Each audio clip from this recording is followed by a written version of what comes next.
Bismillahirrahmanirrahim. Assalamualaikum warahmatullahi wabarakatuh. Apa kabar teman-teman? Semoga selalu sehat dan sejahtera. Hari ini Senin 20 Oktober 2025. Selamat untuk Pak Prabowo yang sudah melalui 1 tahun 365 hari menjalani pemerintahan sebagai Presiden Republik Indonesia. Ada plus minus, ada positif dan negatif, ada kurang lebih. Itu hal yang biasa, tergantung data yang kita dapatkan dan tergantung cara kita menilai atau melihat ya. Di sini saya coba menyajikan satu pihak dulu. Nanti mudah-mudahan di kesempatan berikutnya, di tayangan berikutnya, mudah-mudahan saya juga dapat data yang kontra gitu ya. Kontra maksudnya ini kan data saya izin sajikan dari Partai Gerakan Indonesia Raya ya, yang menyampaikan 1 tahun pencapaian kinerja dari Pak Prabowo. Di sini memang disebutnya Pak Prabowo, nggak ada Gibrannya ya. Tanya kenapa? Mungkin yang dekat dengan orang-orang Gerindra, silakan ditanya ya. Nah, tentu ada juga catatan-catatan yang miringnya supaya berimbang gitu ya. Tapi mudah-mudahan saya bisa sajikan di kesempatan yang berikutnya, karena belum dapat data yang lengkapnya untuk disajikan seperti ini ya. Kalau teman-teman merasa, ini kurang tepat nih datanya, silakan tuliskan di kolom komentar ya. Karena informasi ini kan banyak tersaji dengan angka dan melibatkan langsung misalnya dari sisi pendidikan, kesehatan, pertanian, dan dan seterusnya. Yang concern di bidang-bidang tersebut mungkin akan lebih paham ya.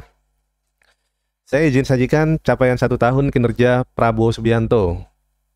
Yang pertama di bidang ekonomi di sini ya. Kalau kita perhatikan di sini teman-teman, di bidang ekonomi huruf A, angka kemiskinan turun ke 8,47%, terendah sepanjang sejarah. Ya, kalau masalah angka statistik kemiskinan ini memang jago-jagonya pemerintah aja ya. Apakah yang disesuaikan itu kriterianya ataukah seperti apa gitu. Karena yang bicara angka kemiskinan itu kan sebetulnya bukan hanya bicara bagaimana mengendurkan kriteria, tapi menebalkan kesejahteraan dan kemakmuran rakyat gitu ya. Jadi bisa dibilang angka kemiskinannya misalnya berkurang atau hilang sama sekali. Ini klaim dari Partai Gerindra bahwa Pak Prabowo dalam 1 tahun memimpin ini angka kemiskinannya turun ke 8,47% dan ada catatan tambahannya, terendah sepanjang sejarah. Silakan kalau teman-teman ada data yang lainnya, kita berbagi di kolom komentar ya. Kemudian huruf B, pertumbuhan ekonomi stabil di 5%, menjadi salah satu yang tertinggi di ASEAN.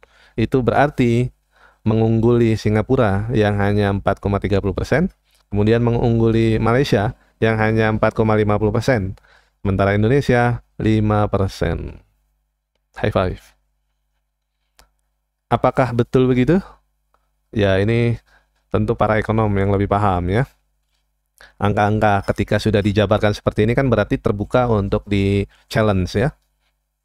Kemudian yang ketiga, tingkat pengangguran terbuka turun ke 4,76%, terendah sejak krisis 98. Ini lagi-lagi klaimnya juga terendah begitu ya. Pengangguran turun.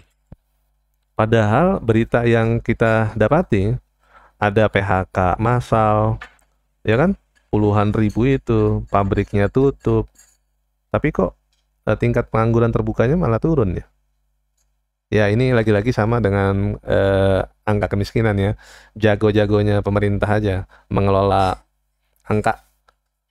Kan itu kan dia punya indikator, punya instrumen mana yang harus ditentukan gitu ya. Saya kurang paham dapurnya seperti apa, tapi klaimnya seperti ini. Kita lanjut di poin yang kedua, yaitu bidang kesehatan, pendidikan, dan kemanusiaan. Huruf A-nya, 31 juta anak sekolah, ibu hamil, ibu menyusui, dan balita sudah menerima manfaat makan bergizi gratis. Itu klaimnya tuh, angka yang lumayan besar ya, 31 juta. Terus 10.300 satuan pelayanan pemenuhan gizi atau SPPG sudah aktif di seluruh Indonesia. Kemudian ada 1.100.000.000 porsi MBG sudah dibagikan sejak 6 Januari 2025. Lalu tercipta 1.500.000 lapangan kerja langsung melalui 30.000 dapur yang didirikan. Ya, kalau lagi-lagi kalau ada data pembanding perlu juga kita hadap-hadapkan ya.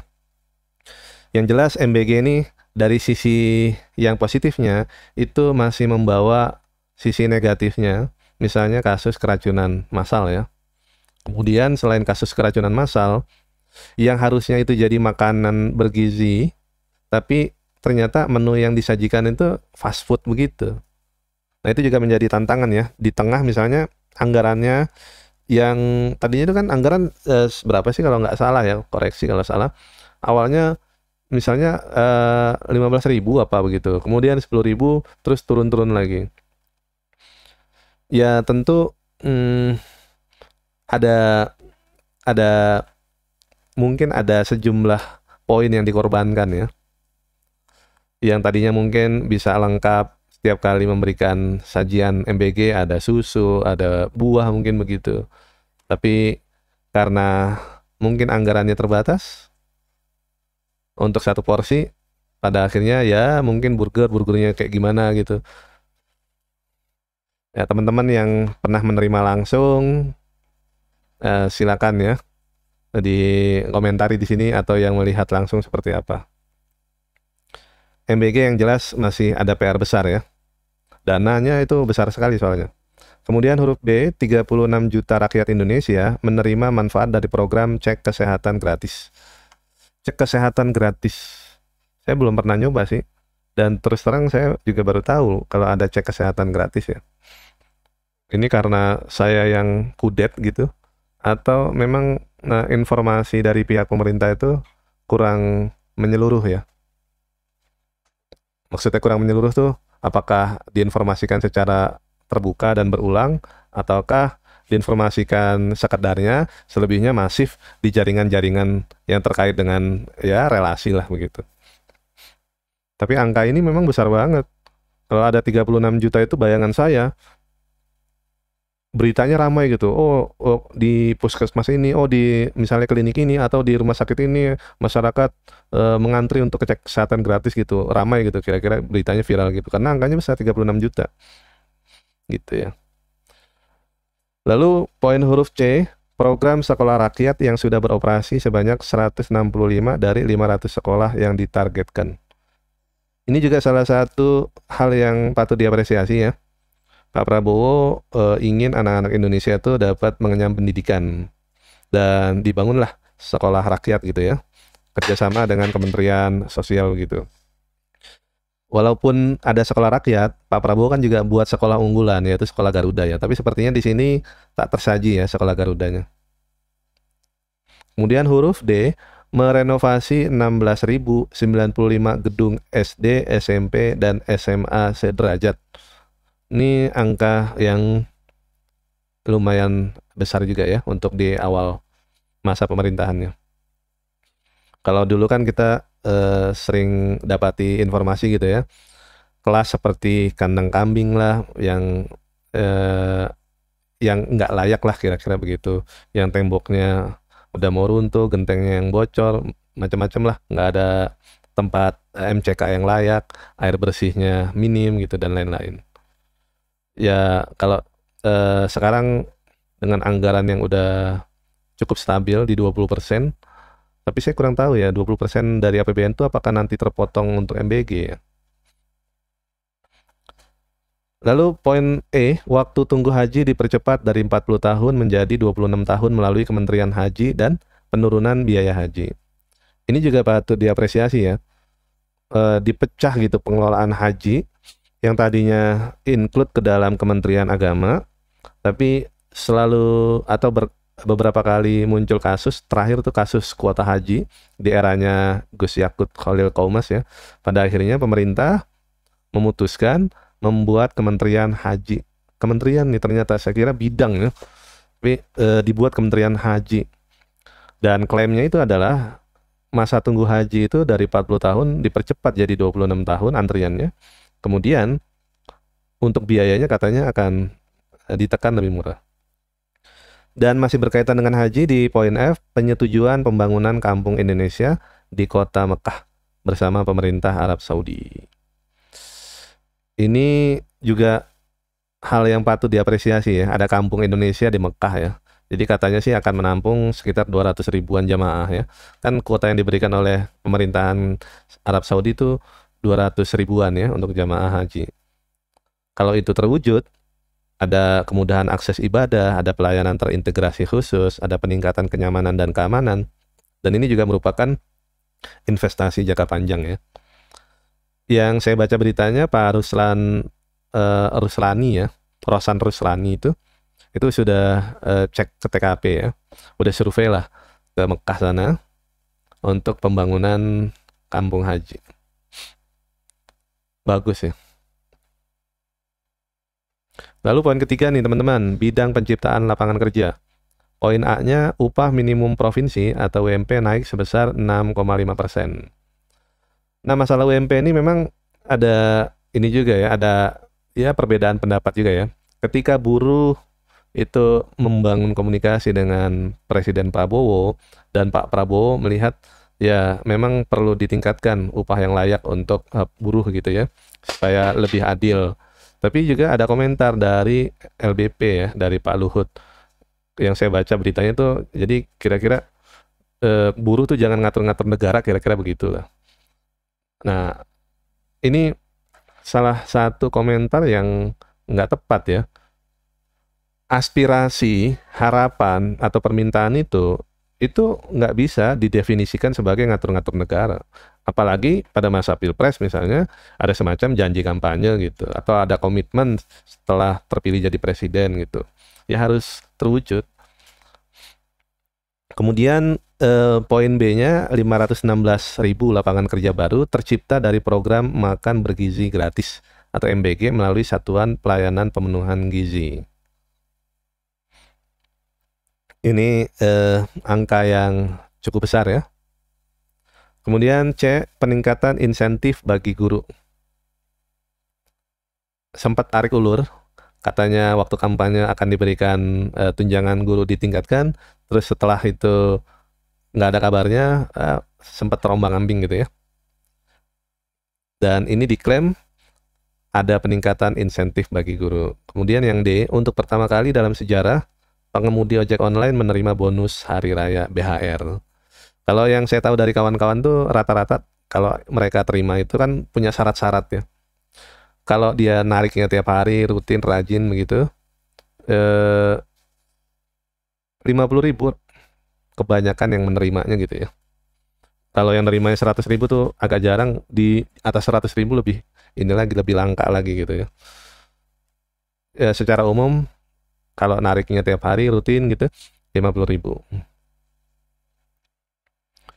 Kemudian poin nomor 4 nih teman-teman, klaim dari pihak Gerindra ya, yang mengusung Pak Prabowo di bidang UMKM dan koperasi. A, sebanyak 67.000 pelaku usaha atau pelaku UMKM, petani dan nelayan kembali mendapatkan akses permodalan ke perbankan. Kalau angka ini betul ya, ini ya dukungan ya, dukungan pemerintah, dukungan negara kepada UMKM, kepada petani, kepada nelayan ya. Kemudian poin B-nya, menciptakan program koperasi merah putih sebanyak 81.613 koperasi sudah terbentuk. Ini meringankan beban hidup masyarakat melalui penjualan minyak goreng, LPG, dan pupuk bersubsidi dengan harga eceran tertinggi. Koperasi merah putih itu angkanya juga lumayan besar sama seperti MBG ya. Mudah-mudahan nggak ada penyelewengan tuh ya. Kemudian yang kelima, bidang ketahanan pangan. A, pupuk langsung dari pabrik ke petani. Jadi Pak Prabowo klaimnya ini memangkas 145 aturan subsidi pupuk, 145 aturan distribusi pupuk bersubsidi itu dihapus, jadi langsung diterima ke petani. Itu klaimnya begitu. Kemudian yang B, harga beli gabah naik ke Rp6.500 per kilogram. Lalu poin C, produksi beras nasional tertinggi sepanjang sejarah periode Januari sampai Oktober 2025 mencapai 31 juta ton. Luar biasa ya. Tapi apakah ini disebut swasembada pangan?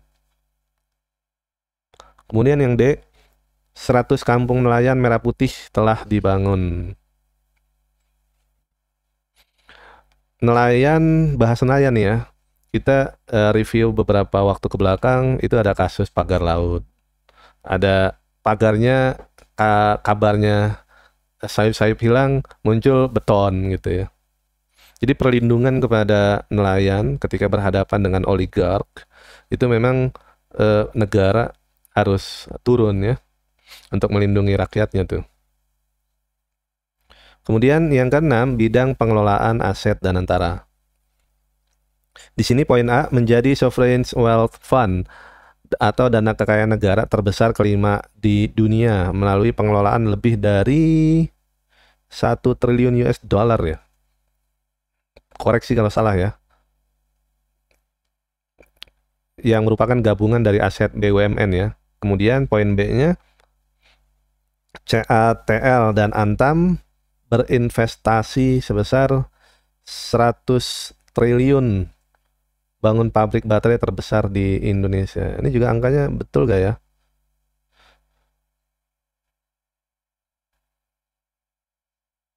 Rp100 triliun ya. Tolong koreksi kalau salah. Karena uang-uang besar ini belum pernah ngeliat. Belum pernah ngitung.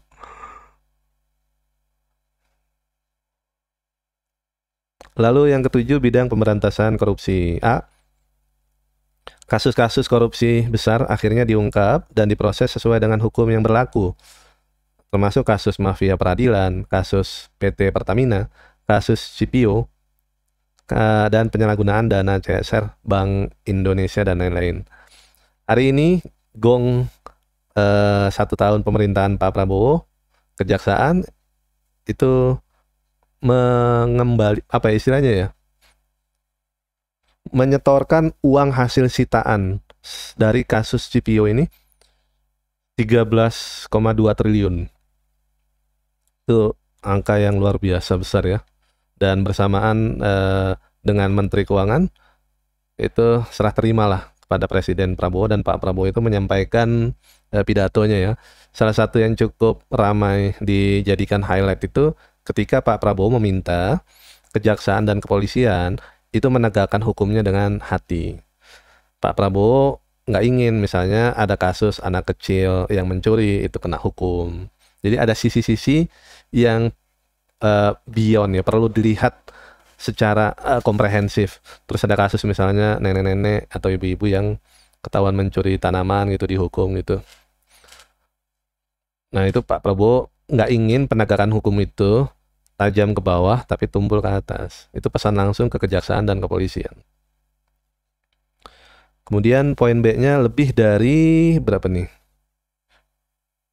100 triliun kerugian dari tambang ilegal dan penyelundupan hasil tambang berhasil dihentikan. Betul gak ya angkanya ya? Tolong koreksi sekali lagi ya kalau salah. Dan Pak Prabowo janji berantas tambang ilegal. Ada 1.603 RI rugi 300 T.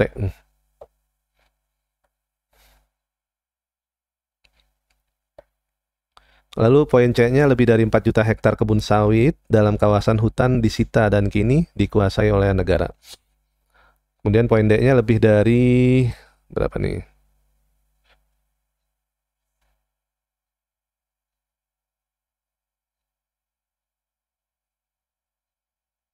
Lebih dari 1 triliun apa? Kerugian negara diselamatkan, atau setelah triliun itu kuadriliun ya. Koreksi kalau salah ya. Kerugian negara diselamatkan dan sebesar 300 triliun anggaran rawan di korupsi dialihkan untuk program-program pro rakyat. Dan yang kedelapan, ini dibuatnya unik ya, dengan angka favoritnya Pak Prabowo ya. 8. Bidang pertahanan dan diplomasi. A. 100 batalion teritorial pembangunan baru telah memperkuat pertahanan Indonesia. Kemudian yang B. Bangsa Indonesia kembali berperan dalam perdamaian dunia dan kembali terhormat di mata dunia melalui diplomasi bebas aktif dan netralitas. Dan yang C. Terlibat dan turut berperan aktif dalam KTT atau konferensi internasional. Jadi Indonesia pertama resmi bergabung dengan BRICS. Ini juga jadi ancaman buat Amerika ya. Kemudian membahas isu-isu global, termasuk perdamaian dunia, keadilan, dan tanggung jawab negara berkembang. Kita masih ingat pidatonya Pak Prabowo ketika mendukung kemerdekaan Palestina ya. Hanya saja ada catatan merah di sana karena memberikan jaminan keamanan juga kepada Israel. Ini satu hal yang banyak dikritik ya di dalam negeri ini. Kemudian 20.000 pasukan perdamaian dari TNI disiapkan oleh Presiden Prabowo untuk akhiri konflik di Gaza, Ukraina, dan daerah lainnya. Terutama di Gaza ya. Ya itulah 8 ya dari capaian 1 tahun pemerintahan Prabowo. Nggak ada Gibrannya tuh. Bagaimana menurut teman-teman? Apakah itu sesuai dengan yang dirasakan langsung? Karena angka-angka ini kadang nggak ketemu dengan suasana batin atau realitas kehidupan rakyat kan ya. Ya masing-masing bisa mengklaim, masing-masing bisa menyajikan datanya, tapi yang jauh lebih penting itu angka akan sekedar jadi kebanggaan, klaim prestasi, dia akan hilang kalau nggak berdampak langsung kepada kehidupan rakyat. Salah satunya misalnya tentang lapangan pekerjaan, angka kemiskinan, pendidikan, kesehatan, dan seterusnya. Itu saja ya, teman-teman ya. Terima kasih yang sudah membersamai. Mohon maaf kalau ada salah, kalau ada keliru silakan dikoreksi. Wabillahi taufik wal hidayah, wallahul muwafiq ila aqwamit thoriq. Wassalamualaikum warahmatullahi wabarakatuh.